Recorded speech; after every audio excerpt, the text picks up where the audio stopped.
Boa noite, minha gente. Se aproxegue porque começa agora aquele momento especial da sua noite, que é ouvir uma boa história. Esse é o nosso objetivo aqui no Identidade, te inspirar e te fazer refletir com base nas experiências de outras pessoas. E a história de hoje vem lá do norte do Brasil. Se trata de um projeto que usa elementos da fauna e da flora dos manguezais da Amazônia para alfabetizar crianças com defasagem escolar. Que iniciativa bonita, né?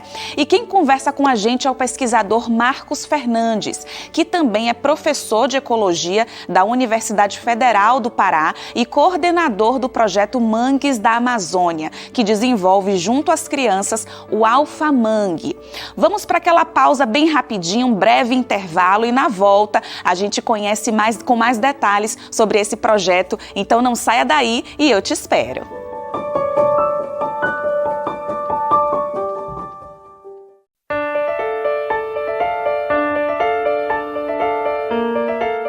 A leitura torna o homem completo e na escrita dá a ele precisão. Essa frase é atribuída ao filósofo e cientista Francis Bacon. Ele viveu no século XVII e até hoje é lembrado por suas contribuições na área da ciência. Ele fundamentou as principais bases da ciência moderna e suas ideias foram cruciais para combater a superstição tão comum em sua época. Mas a questão aqui é que a compreensão de que a leitura e a escrita são a base da ciência e uma não pode viver sem a outra. É por isso que hoje a gente vai conhecer um projeto que entendeu que ciência e linguagem andam de mãos dadas e que, embora a pandemia tenha causado defasagem no processo de alfabetização de milhares de crianças, é preciso fazer algo para mudar essa realidade.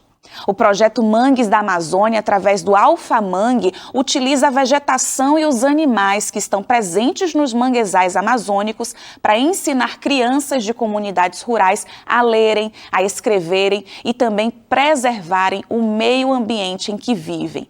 Quem está hoje conosco é o pesquisador Marcos Fernandes, professor de ecologia da Universidade Federal do Pará, campus Bragança, e também coordenador do projeto Mangues da Amazônia, que desenvolve as atividades desse outro projeto, Alfamangue. Professor, seja muito bem-vindo, muito obrigada pela sua participação. Já quero começar aqui o programa dando parabéns por essa iniciativa.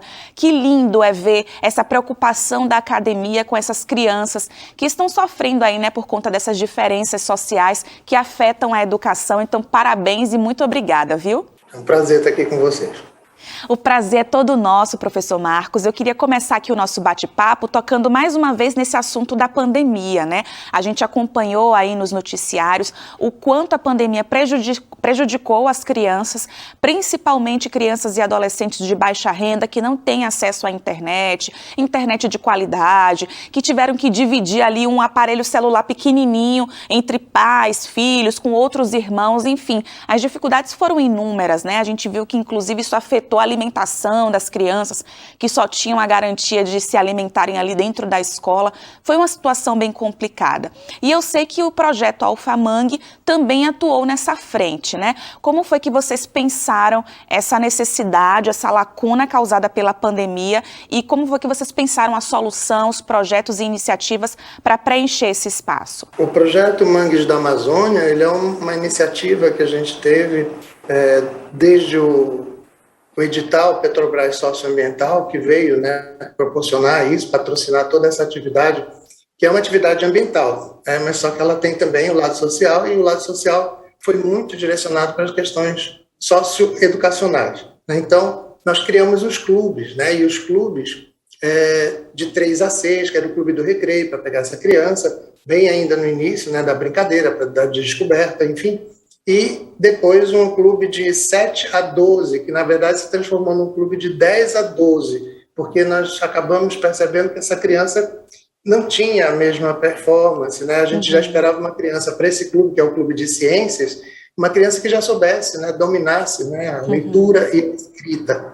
E aí a gente percebeu que tinha uma grande defasagem, né? Se a gente olhar os números do Brasil, pelo menos 51%, né, dessas crianças durante a pandemia, durante o período de pandemia, elas perderam, né? Elas não conseguiram se alfabetizar normalmente. Isso é grave. Imagina agora no contexto rural, né? Então, onde você tem muito menos acesso, né?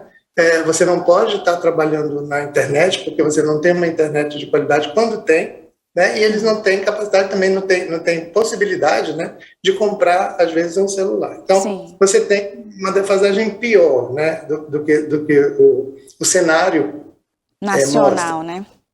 Então, esse é um cenário pior, né, do que o de uma cidade de capital, por exemplo. Professor, fala um pouco mais sobre a realidade dessas crianças, por favor. Você falou aí sobre elas que estão nessas zonas rurais, que não têm acesso à internet. O que mais elas se deparam como obstáculo e como dificuldade para que elas tenham acesso à educação de qualidade? Nós temos diferentes zonas rurais, né? Nós estamos falando da zona rural da Amazônia, né, que tem uma outra defasagem por ser um lugar mais distante, por ter outros tipos de dificuldade. Nós trabalhamos em 3 municípios, né? O projeto trabalha em 3 municípios e esses 3 municípios nós elegemos uma comunidade polo. Dentro dessa comunidade polo, a gente consegue já ter alguma atividade, porque é onde funcionam as reservas, as resexes, né? As reservas extrativistas. Então, a gente trabalha com o público dessas reservas. Só que dentro da comunidade polo já tem um mínimo de estrutura, e esse mínimo de estrutura significa que tem alguma internet, mas que não funciona normalmente, né? Não como a gente espera que funcione. Existem as escolinhas, né? As escolas do nível da educação infantil e até do nível médio em algumas delas, mas elas têm uma certa precariedade. Primeiro que existe uma condição de vida dos próprios alunos, familiar, né? Que às vezes não permite que eles vão à escola, porque eles têm que trabalhar às vezes com seus pais, ajudar na roça, ajudar nas atividades, né, de extrativismo.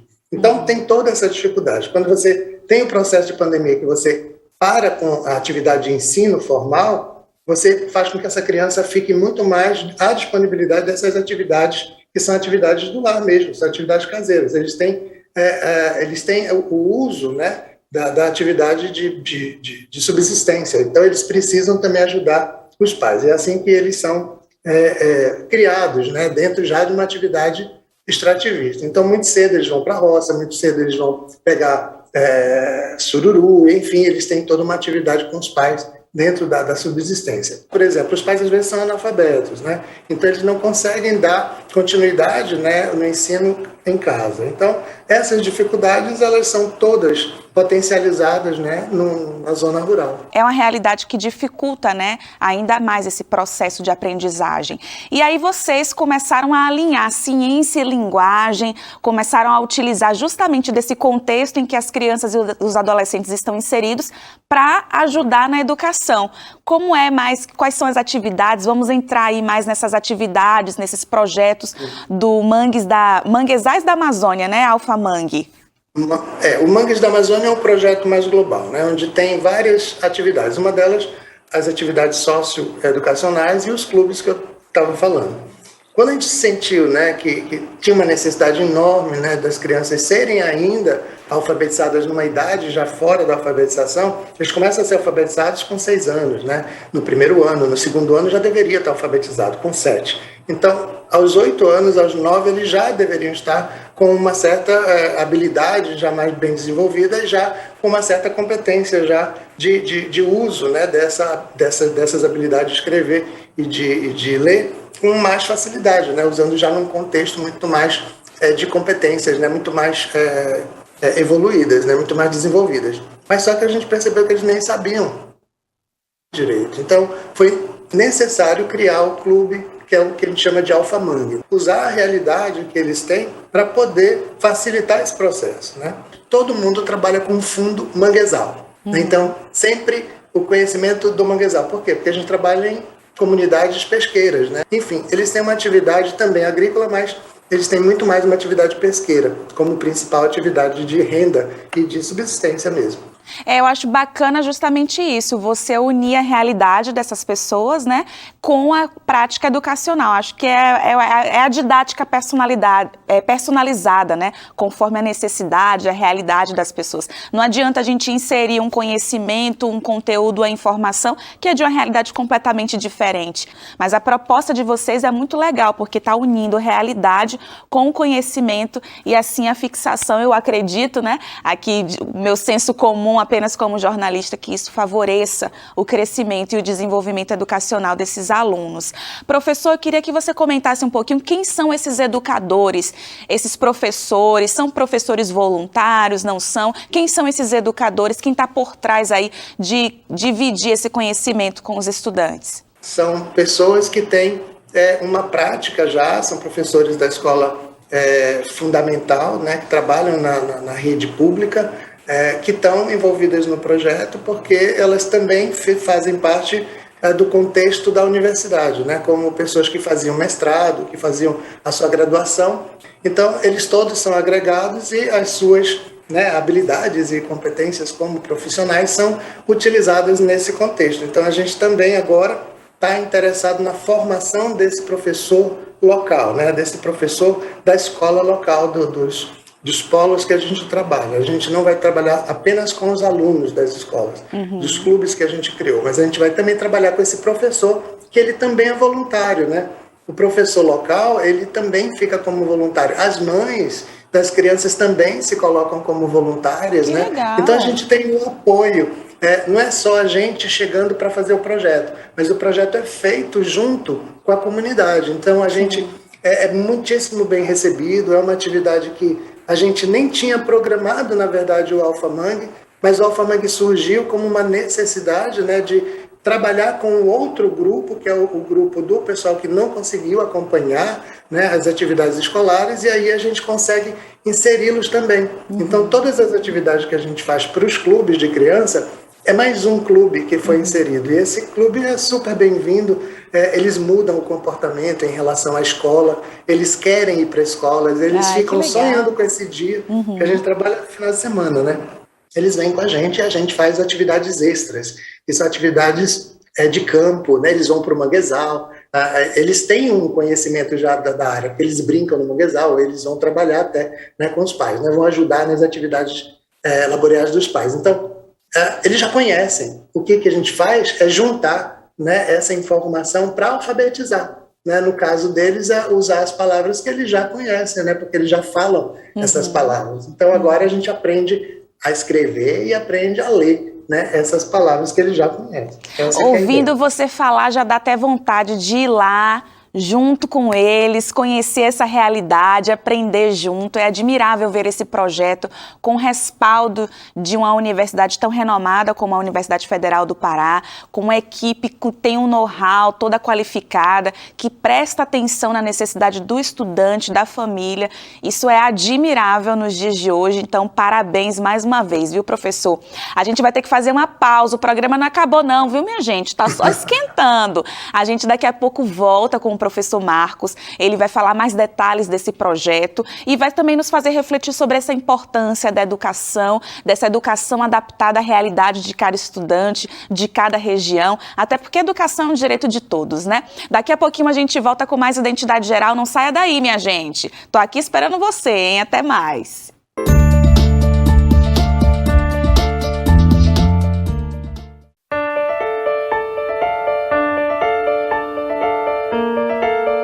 Já estamos de volta aqui com Identidade Geral. Hoje a gente tem a alegria de receber aqui o professor Marcos, ele que é participante, atuante, coordenador de um grande projeto que Mangues da Amazônia, inclusive no bloco anterior eu falei Manguezais da Amazônia, Mangues da Amazônia, fazendo aqui uma correção, que também coordena um outro projeto chamado Alpha Mangue, que possibilita, oportuniza uma educação adaptada a estudantes que sofreram uma defasagem aí por conta da pandemia. pandemia, por conta de um contexto que eles estão inseridos, de estarem na zona rural, de não terem acesso à internet. Então é um projeto que vai lá, pega aquela criança naquela realidade, utiliza a realidade que ela está inserida para poder trazer a educação. Isso com o fundamento e o respaldo da Universidade Federal do Pará, também com professores, pedagogos, mestres que estão ali desenvolvendo vários estudos na academia. É um projeto belíssimo.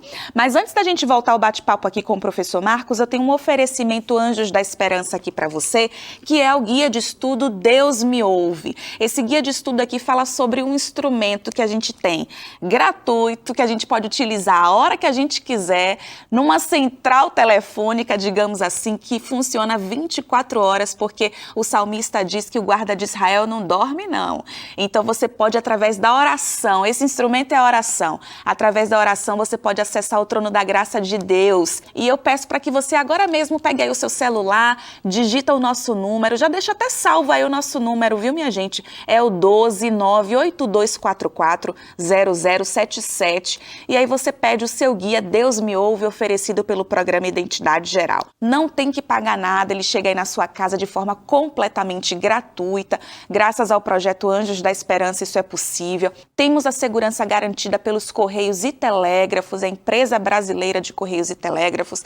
Então, com toda a segurança, gratuidade e com todo o amor também aqui da Novo Tempo para você. Então, ligue para cá também, se você de repente não tem um WhatsApp, liga para cá em horário comercial. A gente tem também o número 0 operadora 12 2127 3121. O importante é que você peça já o seu guia de estudo e aprenda um pouco mais sobre Deus, sobre a oração, tudo isso à luz da Bíblia.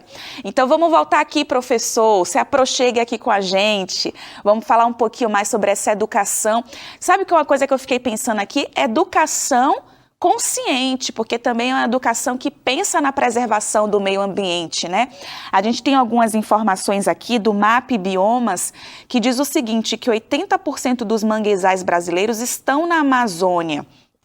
A gente também tem visto aí o número recorde de queimadas, né? Toda essa questão climática que tem afetado o nosso bioma, a nossa fauna, a nossa flora. Como que o projeto de vocês, esse intercâmbio aí educacional entre linguagem e ciência também favorece na preservação do meio ambiente? Pois é, eu acho que o grande trunfo que a gente tem na mão quando trabalha com criança é que existe a possibilidade de fazer com que a próxima geração seja um pouquinho melhor, né? No sentido de sensibilização, de conscientização dessa realidade ambiental, né? Então, quando a gente trabalha especialmente com essas crianças que são, né, usuárias dos recursos naturais ali diretamente, no caso o manguezal, a gente está trabalhando essa criança para ter uma nova relação com esse sistema, né? Não só uma relação de uso apenas, mas uma relação que vá mais profunda, né? Onde ele tenha o respeito pelo sistema, o respeito pelo ambiente, que ele saiba as consequências, né? de depredar ou mesmo de fazer algum tipo de dano ao sistema. Então, a gente acaba fazendo transversalmente essa educação ambiental, né? Essa educação que na verdade é uma educação muito mais ampla,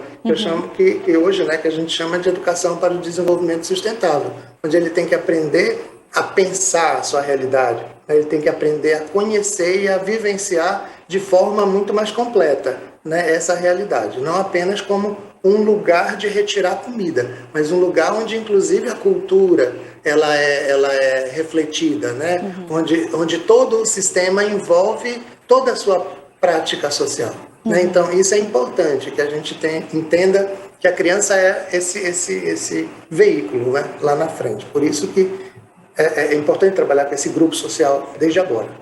E eu acho bacana também porque isso possibilita a consciência crítica, né? O desenvolvimento dessa consciência crítica. Não é algo que você vai lá, assimila o conteúdo e reproduz, mas é algo que você assimila, questiona, reflete, pensa, e assim a gente constrói mentes pensantes, né? Mentes brilhantes. E uma coisa que o senhor tocou também aí sobre você ir lá e retirar seu alimento, a gente fala muito sobre essas reservas extrativistas, e muitas vezes as pessoas dão conotações negativas a isso, né? Você pode explicar um pouquinho sobre essas reservas extrativistas, o que elas representam, o que elas significam, a importância dela para essas comunidades? A gente tem hoje 12, 16 reservas extrativistas dentro da costa amazônica. E elas têm uma importância fundamental, porque elas são unidades de conservação de uso sustentável, né? Ou seja, ela concilia a conservação, né, com esse uso do recurso natural que tem lá disponível. Então, ela não é apenas um lugar onde você vai retirar, mas você vai ter a responsabilidade de retirar. Existe um plano de manejo, ela é o lugar onde você vai praticar, né, o uso do recurso, porque você tem toda uma população que depende daquele recurso, e, ao mesmo tempo, você tem que também trabalhar a questão da responsabilidade ambiental, né, e social, pelo fato de você ter a necessidade de manter aquele recurso, né, para as próximas gerações. Então, é um lugar de conservação e, ao mesmo tempo, é um lugar onde você pode usar, né, de forma sustentável toda a disponibilidade dos recursos que tem lá, né, todos os recursos que estão disponíveis para as populações tradicionais. Isso significa assegurar, né, ter segurança alimentar, é você ter atividade de renda, é você ter uma qualidade de vida, um bem-estar bem melhor. O senhor comentou também no bloco anterior sobre a questão da necessidade de as crianças estarem trabalhando, né? Elas têm que trabalhar para ajudar ali nas despesas de casa, no orçamento familiar. Elas continuam estudando nesses projetos? Esse projeto visa sanar essa questão também delas terem que trabalhar tão precocemente? Como é essa questão aí? À medida que lugar de criança na escola, lugar de criança brincando, né? Mas só que algumas realidades são um bocado diferentes. Existem algumas tradições, né? Existem algumas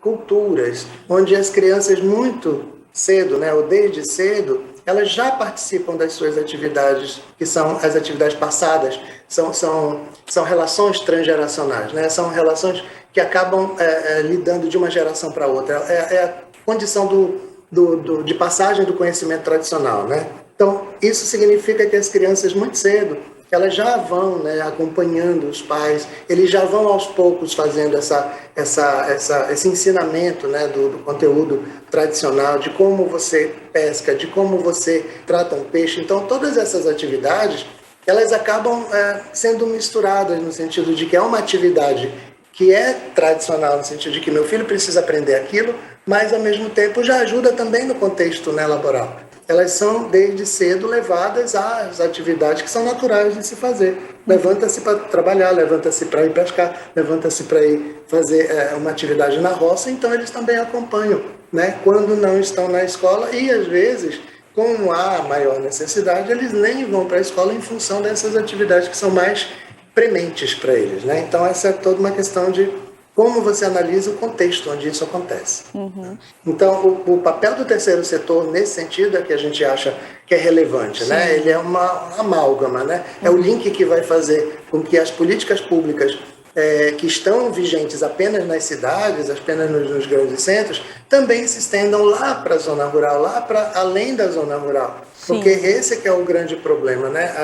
A zona rural, ela tem também uma zona rural. A gente tem que ficar de olho de que todas as políticas públicas alcancem as pessoas e todos os níveis, né, de ruralidade que a gente possa encontrar. Sim, né? Falando em educação, eu sei que ensinar é uma arte e que é uma via de mão dupla também, né? Ao passo que a gente ensina, a gente também aprende. Então eu queria que você falasse um pouquinho agora sobre sua experiência pessoal diante desses projetos, dessas realidades, em contato com esses jovens, com esses meninos, o tanto que você também já aprendeu com eles. Uma das coisas, como professor, né, há 20 anos que eu trabalho na universidade, a gente não deve ensinar mas a gente deve ensinar com, né? Então, a ideia legal. De que é conjunto, né? Não é uma forma única de dar, né, um conhecimento, de passar um conhecimento apenas, mas quando você está fazendo isso, você está fazendo um diálogo com o teu aluno, né? E esse diálogo é justamente